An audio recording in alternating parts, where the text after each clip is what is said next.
Morning, જય શ્રી કૃષ્ણ મહાદેવ, જય અંબે. કેમ છો? મજામાં ને? જય શ્રી કૃષ્ણ, જય માતાજી. જો કપડાં ધોવાઈ ગયા છે અને ગુડ મોર્નિંગ તો ક્યારની પડી ગઈ છે. ચા પાણી નાસ્તો કરી લીધો, કપડાં ધોવાઈ ગયા. હવે વંશુભાઈનું પાણી મૂકે એટલે એને નવડાવીને હું નાઈ પૂજા ને કરી બીજું બધું ઘરનું કામ પૂરું કરીને કચરા પોતાનું બધું પૂરું કરીને પછી આપણે જે રૂટીન હોય એ ઘરનું કામ કરવા લાગશું. વંશભાઈ શું કરો છો? કાગળિયા ભેગા કર્યા છે કાલના, કેટલા બધા કાગળિયા હવે નખાવી દેવા છે એની પાસે. ખોટે ખોટા કેટલા બધા કાગળિયા ભેગા કરે, કચરો કરે ખોટો, એટલા માટે બધું કામ પૂરું થઈ ગયું છે. આપણે હવે નાઈને પૂજા કરીને કચરા પોતા કરી નાખ્યા છે અને હવે મગની ના નથી બંધ કરું. હવે જો ભીનું છે ત્યાં મગની દાળ પલાળી છે, મગની દાળ ને રોટલી ને એવું રસોઈ કરી નાખીએ. કામમાં શરૂ થાય પહેલાં આપણું કામ પૂરું કરી નાખીએ.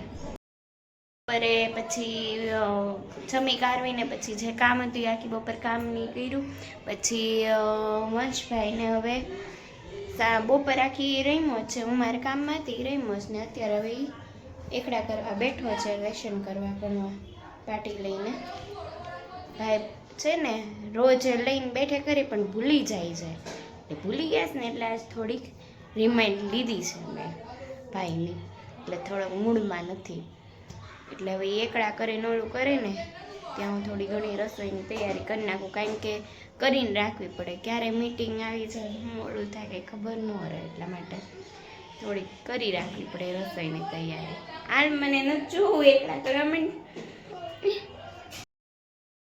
સાંજે પછી જમી કાઢવીને ફ્રી થઈને કામ પૂરું કરી ફ્રી થઈને પછી મમ્મીના ઘરે આટો મારા વહી ગયા હતા. હોય પપ્પા કે આવો વંશ હોય તો અમને ઘડીક ગમે, તો પછી ત્યાં ગઈ હતી હું 8:30 પોણા 9 ગઈ હતી. તો અત્યારે પપ્પા મૂકી ગયા અને હવે વંશભાઈ થાકી ગયો છે, કારણ કે બપોરે આજે સૂતો નથી, હવે સૂઈ જવું છે ને, હે ને?